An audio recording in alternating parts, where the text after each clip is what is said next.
Hi, welcome to One Final Twist. I'm Louise Jensen, writing as Ernest Jensen because it's important to be earnest. Today we are joined by Louise Jensen, writing as Ernest Jensen for this horror. And if I'm not mistaken, so because I know you for the sister, and I have a lot of questions, and we'll talk about the just nameless things. I am so sorry because we could neither one of us. It's really interesting. So neither one of us could find a lot about you, and that was kind of something that we wanted to talk about. Is it on purpose? You like it like that? No, well, I had to have a pen name because of the famous Louise Jensen. There's a very famous author, as I'm sure you know, called Louise Jensen. So I Yeah. couldn't use my name, which is Louise Jensen. Oh. Um, and Normally I write and I tack my husband's name on the end, Duffy, so it's Louise Jensen Duffy. But for the horror, I needed something separate from that, so I couldn't use my name and I couldn't use my pen name, so I just came up with Ernest Jensen. Okay. And the Ernest is actually from the Oscar Wilde joke about it's important to be earnest. Yeah. Okay. Oh, I'm very sorry. dang. I'm not that Louise. That's I'm so really sorry. cool though. When That's she like when it was funny when we were talking about this earlier, I was like, you'll have to ask her because I'm not the only thing I could find on an Ernest Jensen or Louise Jensen is this book. And I really did enjoy this one. Before we get any further into it, tell us a little bit about Unfortunately, if you search hard enough on the internet, there's a Twitter account, and I guess it's her that's very funny. There's a lot of funny stuff on it, but there's no picture. It's a just an avatar. And I was like, uh, I didn't me know on who the she steps. was. Yeah, that's me. Oh, That's that's me. you. Okay. I'm Uh, sorry. I'm a little bit shy, so I don't have my own picture up there, but it's no, it's a that's picture that's fine. of someone sitting on a ladder reading. There's some really funny stuff on your Twitter feed. Um, Ah, thank you. but before we get any further, tell us a little bit about your book, Nameless Things. Um, well, it's a horror. It's the first book I had published, but I'm not normally a horror writer, but the story actually came to me because of a dream, probably a nightmare, I guess you'd say, and it wouldn't get out of my head. So I ended up writing it to sort of get it out of my head, so I could get back to my normal sort of writing routine. And it turned out to be the first one that anybody wanted. So I was like, that's pretty cool. I'll run with that. Yeah, so it's set in the US, purely for sort of geographical reasons. And geological reasons for that matter. And it's about it's sort of a survival horror, I guess people would call it, maybe body horror, survival horror out in the wilderness. I just love that sort of wilderness setting. So I don't know how much to say without spoilers. Yeah, we won't. That's fine. Well, we're going to talk a little bit about it. We're not going to get too deep because we don't want to ruin for the folks that hopefully will pick it up after this talk. Was Devil's Cup? Have you ever been to the United States, or is that something you just kind of made Uh, up? it is made up. It's fictional because I need that setting, Yeah. the contained setting with the stone walls. So I've read a lot about how Yellowstone again it would create this enormous kind of made up the park idea. But I guess also because that way I can make it anything I like, and nobody could say, "Hang on, I've been there," and it's not like that. Have you ever been to the United States? To this, yes, yeah, terrible. I love it. It broke up. The, zero boundary. Oh, um, you're in Tennessee? I I am in thought you were in Tennessee. Kentucky. I'm in I'm Tennessee. Kentucky. She's in Kentucky. Oh, Yeah. it's so exciting. It's so exotic. Oh Lord, there is nothing exotic about Kentucky. There's nothing exotic about Tennessee either. I'm sorry. No, Oh, dear. the other end It of is to me. The other end of I'm near Memphis. The other end of the state is beautiful. It's the mountains. It's gorgeous, but here it's just kind of farmland. That's what we have here. What the survival aspect of this book? What made you decide to go that path in the book? I think probably a couple of things. The premise, Mm. which I thought in a normal sort of in a suburban setting or even a farmland setting, you don't have that containment to make it the sort of compression that I was after. But the other thing I have to say is my favorite ever Stephen King book is The Girl Who Loved Tom Gordon. If you're familiar, and I love the setting of that. She's hiking on the Appalachian Trail and goes missing, and just the wilderness of it that becomes a character in the story. I just love. I mean, I'm not even. I couldn't touch that expertise, but I just loved that setting, and I thought, oh, yeah, I'd give it a shot. Give it a shot. I was going to say, when I got my readers' copies, I was so excited, and I thought I will take it out into the landscape and get some pictures of it in the wilderness. Like, well, not was I was in and dropped it in the mud. That's how speckled pages, isn't it? Yeah, I'd say mostly mud. It smells a bit of sheep poo. Do you spend a lot of time outside like that? I mean, if you were in a wilderness survival situation, how would you fare? Oh, I would die the first day. It's like the zombie apocalypse, the first day I would die because A, someone needs to be the zombie, and B, if it involves running, yeah, I'm not, I'm dead. Hey, you put your character, you do put the characters in some pretty precarious situations there towards the end of the book. They're very challenged, I guess we could say. There's not a of I was going to say it's more it is kind of schlocky fun, really. We're not talking great literature or anything, but I am sort of proud of my main character for sort of overcoming his fear of heights at the end there, and because I'm not good with heights either, so as you can probably guess from reading the book, but yeah, yeah. Sorry, I don't. It's difficult to say without saying, is that a spoiler? Is that a spoiler? No, I don't think know. I don't think we could. But I mean, somebody's got to survive, So, um, were you inspired by Tremors, the movie? When did that play in your mind any when you were writing this? Didn't. It wasn't until I'd finished that I thought, I'm okay. And then I thought, well, that's kind of handy because it sort of steers people towards thinking, oh, this is going to be some big, tremor-like monster. So it was kind of a bit of a distraction, I think, which worked out reasonably well. Yeah. Were the flesh-piercing worms in your dream too? No, no. Like, I'm worried now. All I had in the dream was, I don't remember, came past, and that just stuck with me. And from that, I thought, how could this sort of came from? And then it just went from there, and wouldn't get out of my head. So I'm not good with the worms and dirt and all that sort of body horror in particular. So it scares and grossed me out. So I figured it might. What are you working on now? In historical fiction, when I blumbered it all up. So when and like you made a completely fictional place for the horror book, do you like the difference in the two? Like where you have free reign in a completely made up place, and in historical fiction is going to have some truth to it. Yeah. I have to admit, I do kind of make up my locations for historical fiction, just because I write in small little Australian towns, and I don't want someone saying, "Oh, well, hang on a sec, that was my grandpa, and he did blah blah blah." So it's sort of a fictional town. So from that aspect, it's similar, but it was nice writing in a contemporary time frame because normally I have to watch all the slang and the opinions and the characters.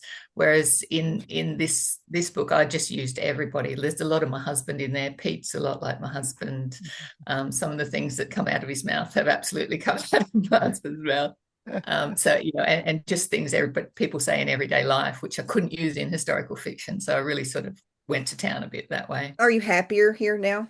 Are you happier? Are you glad you've come to the horror genre? I mean, I think I could write it because scaring people is really difficult. And I don't even know if I managed to do that, but I enjoyed it wildly. It's very sort of inventive, and you can really kind of let yourself go and have some fun with it. But I guess my style of kind of trying to mix it with a bit of humor is not your sort of traditional, very frightening. It's more that sort of pulp horror, schlocky.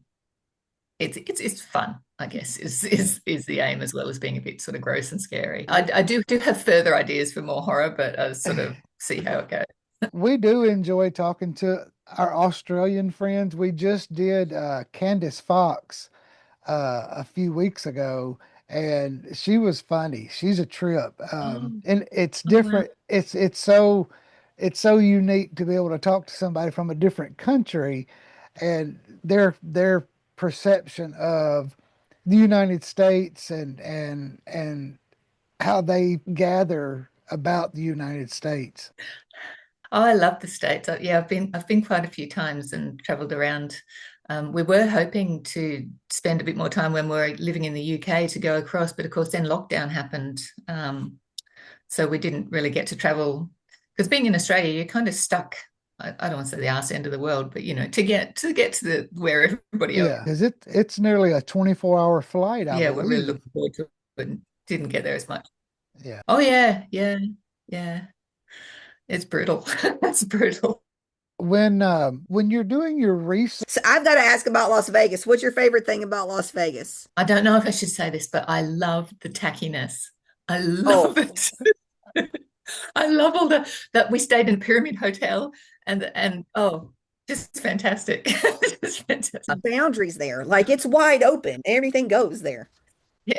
All the sort of, the pretend, I don't know, but yeah, it's great. It's funny trying to explain what is fantastic about it to someone that hasn't, been there, because I keep trying to drag my husband there with me, and he's like, "Ew, no!" I'm like, "No, you've got to go. You've got to go." The last time that I was in Las Vegas, I saw a naked leprechaun. So, it's it is what it is in Las Vegas. Yeah. It's brilliant. Brilliant. Um, are you a plotter or a pantser? Definitely a plotter. Yes. I'd sort of verge into pantsing on that sort of daily detail. It's kind of like if you're setting off on a road trip and you start here and you go here, but you don't know which road you're going to take or what's going to happen in each particular day. So to that extent, the trip is the plot, and then I sort of pants each day as I go. That From kind of makes start to sense. finish, how long did this one take? And then at the same time, compared to the historical fiction, like which one flowed better? Which one was easier? Well, this one just kind of fell out almost. I was writing up to 3,000 words a day, which is just unheard of. I've never done that for anything else. It just wanted to sort of get out there. So I think it took maybe about 3 months. I mean, a lot of editing, because it was in really rough state. Obviously, just kind of spewed it out onto the paper, and yeah, it was pretty rough. But yeah, I've not written anything that fast before. So I'm hoping if I do horror again, maybe that'll happen again, because sometimes I'm writing it, it flows, and other times it's just a grind and nothing comes. So that was just like a fairly amazing experience, actually. Was there anything in this book when you were researching and getting things on paper that you came across that you were shocked by, or maybe even were like, you stumbled upon it and said, "Oh, this has got to go in there." Oh, goodness. It's funny. A lot of the research I did was about uh, the countryside around the location and what sort of trees and plants and animals and things like that. And when I found out that there was possibly bears, I thought, oh, I have to have a bear. Yeah, I mean, we don't have bears here at all, so it's like, oh, that's just amazing. Yeah. All right. Is there a genre that you would like to try writing in?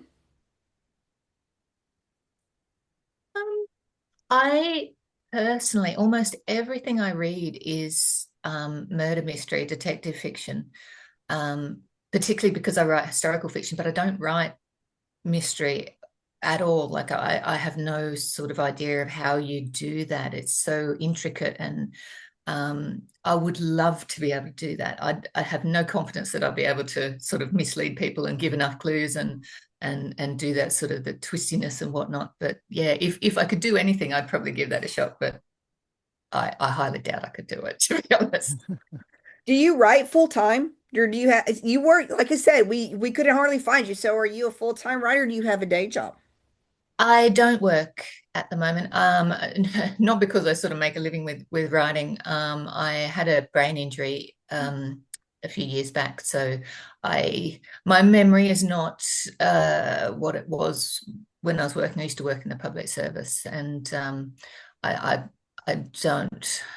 I'm not really up to that sort of thing. But writing, I've just got to remember what I was doing yesterday, and I can reread what I wrote yesterday. So, it's sort of it's something something I can do, I feel.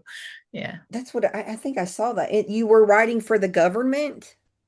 Oh yeah, I've worked for the Australian Government Department of Health for 27 years and did a lot of writing um, in my job. So I always like to say it gave me a solid grounding in creative fiction.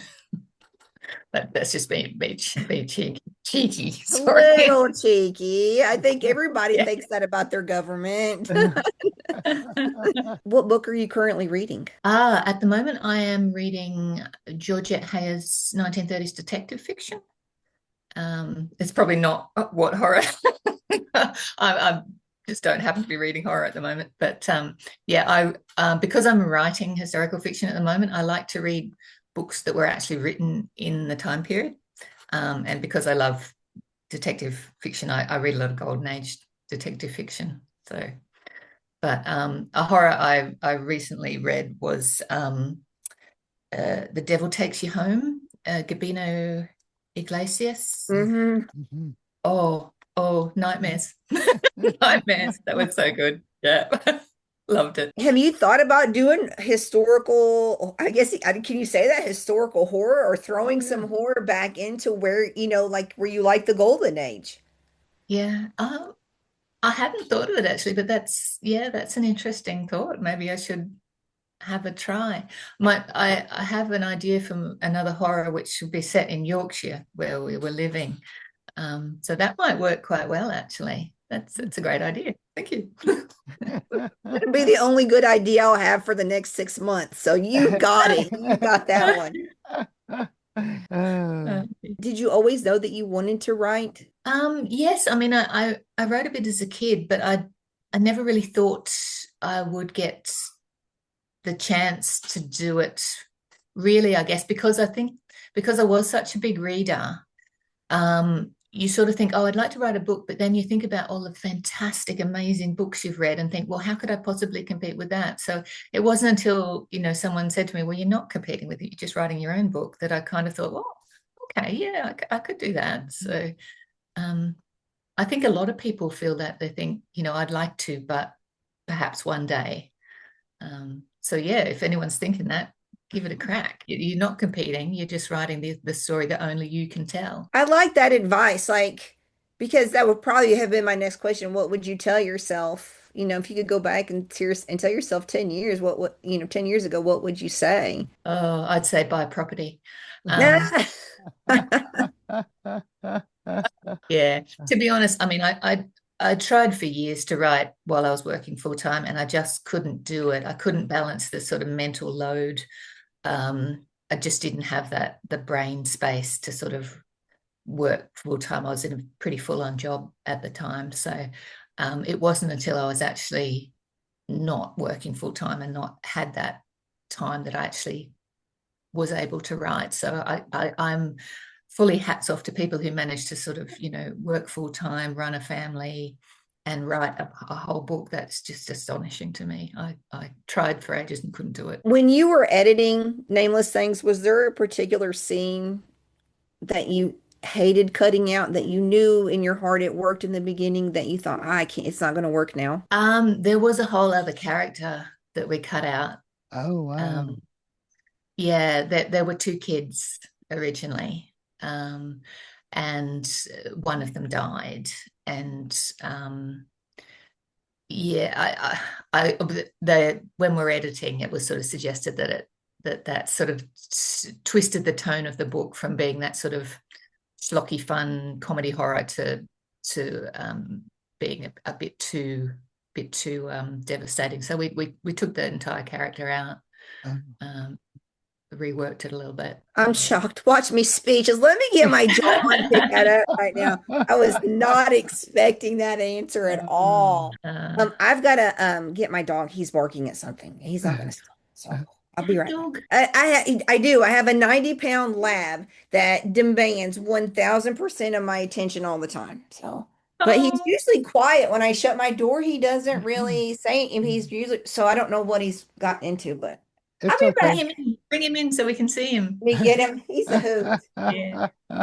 I was showing her my cat earlier. I have a big Maine Coon. Oh. Yeah, I don't know where she's at. Come here. Oh, I have to get the computer. Hold on. He was in the big picture window. Let's see. Can you see him? Oh. Hi, Chonk.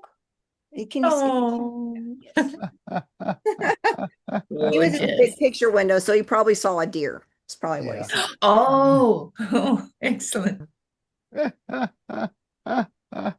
Let's see. Maybe he'll be good for a minute. Very sweet.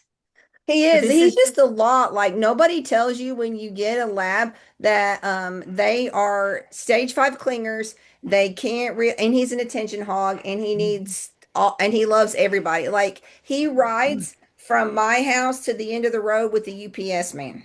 Every day. Oh, every day. That's gorgeous. There's Barney. Oh, Barney's entirely himself. That's funny. Yeah. We had a dog like that too, that was like kind of like a cat, like I'll talk to you today, but maybe not tomorrow. My lab is in the living room and normally he's barking, but my wife is home today, so she's keeping him preoccupied. I was like, don't let him bark because he'll bark at a leaf falling or the wind blowing. It doesn't matter. He's protecting you. He's gonna bark constantly. Teresa, did you ask the success question? No, I did not ask that one. So hopefully my connection has gotten better. I'm not for sure, but it seems to be working better. So what does, to you as a writer, what does being successful mean?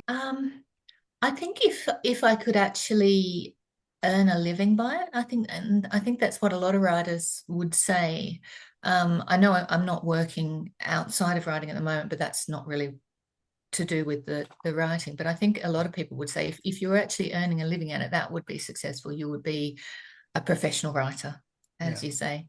I think the other thing was if your book was in the supermarket. I don't know if you when I lived in the UK in Tesco, if they had books in Tesco, that was a big deal. So I can't imagine that I would ever get into Tesco, but I actually am in Big W with my latest books. Big W in Australia is a little bit like Kmart. Oh, okay. So I was very surprised and excited about that. So are you familiar with the work of J.H. Markert? He writes some horror stuff, but he got his start with historical fiction and historical type romance. So, wow. that it's totally possible. I mean, you could, and he still writes a little historical fiction. He hadn't published historical fiction in a while, but he got known for some pretty deep psychological thriller horror, and he's chunking them books out pretty regular now. So check that out. Is there a book or an author that you think is underrated that should have more attention? Oh, well, as I mentioned earlier, Gabino Iglesias, just awesome. Oh, they call it barrier noir. Yeah. Something I've just never come across. And I thought, why isn't this bigger? And I mean, he's an amazing author, award-winning author, but just yeah, I'm surprised that it's not more sort of widely known and Yeah. yeah, that would be my pick. If our readers want to connect with you on social media, even though you're very, very hidden, what what are your handles and how can they find you? Well, Twitter is really my only sort of active Okay. social media, but I am on there, and you can certainly at me. I don't really look at DMs, to be honest. Yeah. It seems to be mainly sort of AI advertising these days, so I don't even bother to look in there. But Yeah. if you at me, I will totally reply. It's Louise Jensen Duffy on Twitter, and my handle is at Louise Weeb, Weebe for Weeb. My younger Okay. sister, when I was a kid, couldn't say Louise, so I was always Weeb. Ah, I got you. And your some of your stuff on Twitter is very, very funny. I said that earlier, but there's some laughs there if people want to check it out. Do get a Uh, bit sweary on Twitter, so if that's a problem, then yeah, just a heads up. But Teresa, you have anything? Nope, I do not. I'm Is sorry the dog interrupted. Oh well, I'm sorry, my oh, internet no. crapped out there at the beginning. Thanks to Ash at Rising Action for making this happen. She put us all together. Thank you for joining us. We look forward to talking to you in the future.